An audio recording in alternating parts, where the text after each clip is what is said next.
कांग्रेस नेता दिग्विजय सिंह की इस महाभारत को राज्यसभा सीट के लिए दावेदारों की मारामारी से भी जोड़कर देखा जा रहा है।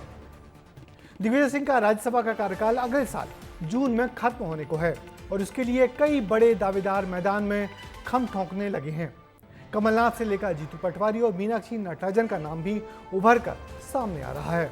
ऐसे में दिग्विजय सिंह क्या करेंगे, ये बड़ा सवाल है। कांग्रेस की अंदरूनी राजनीति पर देखिए ये रिपोर्ट।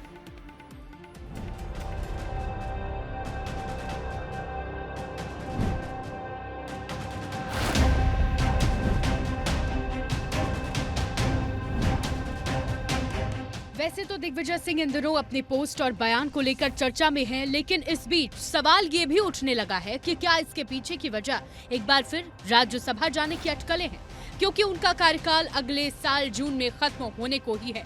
ये साफ है कि कांग्रेस के पास मध्य प्रदेश में राज्यसभा की केवल एक सीट है।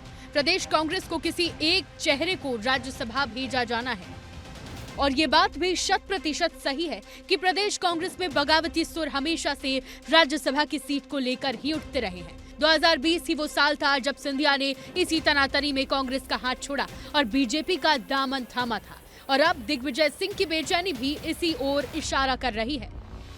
के बयान दे रहे हैं वो उसको पार्टी में प्रेशर पॉलिटिक्स कहा जाता है, न्यूसेंस क्रिएट करना। पार्टी घबराए, हाईकमान को लगे कि ये और कुछ ज़्यादा भी इससे आगे बढ़ सकते हैं और कहीं राहुल के नेतृत्व पे सवाल खड़े न कर दें, जैसे कि पहले दूसरे नेताओं ने किया था G15 के। हालांकि एक राष्ट्रीय पत्रिका से बातचीत में दिग्विजय सिंह साफ कर चुके हैं कि किसी को भी 2 बार से ज्यादा राज्यसभा की जिम्मेदारी नहीं मिलनी चाहिए और दिग्विजय सिंह ने 2 बार अपना कार्यकाल पूरा कर लिया है। इसके अलावा केंद्र का नेतृत्व भी दिग्विजय से नाराज है। दरअसल कांग्रेस ने दिग्विजय को गोवा प्रभारी बनाया था और कांग्रेस गोवा में जीता हुआ चुनाव हार गई थी। इसके बाद सोनिया गांधी ने दिग्विजय से नाराजगी जताई थी और अब दिग्विजय के बयानों से राहुल गांधी के नाराज होने की खबर भी सामने आई है। ऐसे में दिग्विजय सिंह के अलावा और कौन कौन से नाम कांग्रेस की तरफ से हो सकते हैं, बात उसकी भी कर लेते हैं। इसमें पहला नाम आता है हमेशा से केंद्र की राजनीति में सक्रिय रहे मध्य प्रदेश के पूर्व मुख्यमंत्री कमलनाथ। सूत्रों की माने तो पार्टी कमलनाथ को भी राज्यसभा भेज सकती है। इसके अलावा राज्यसभा वाली लिस्ट में मीनाक्षी नटराजन का नाम भी हो सकता है। मीनाक्षी नटराजन राहुल गांधी की करीबी है, जमीनी स्तर से जुड़ी है और मंदसौर से लोकसभा सांसद भी रह चुकी है। इसके अलावा मध्य प्रदेश कांग्रेस की जिम्मेदारी संभाल रहे पीसीसी चीफ जीतू पटवारी के नाम की भी राज्यसभा जाने को लेकर चर्चा तेज है। जीतू पटवारी सिर्फ प्रदेश के अध्यक्ष हैं, तो क्या उनको भी कांग्रेस का एक मजबूत चेहरा बनाकर संसद तक पहुंचाने की तैयारी है, जिसके पीछे कहीं न कहीं 2028 में होने वाले विधानसभा चुनाव है। इसके अलावा भाजपा के जॉर्ज कुरियन और सुमेर सिंह सोलंकी की सीट खाली हो रही है। कैबिनेट मंत्री से जब नए नामों के बारे में पूछा तो उन्होंने अपने जवाब के साथ साथ कांग्रेस पर तंज भी कस दिया। देखिए, दिग्विजय सिंह जी जो कह रहे हैं वो उनसे पूछना पड़ेगा।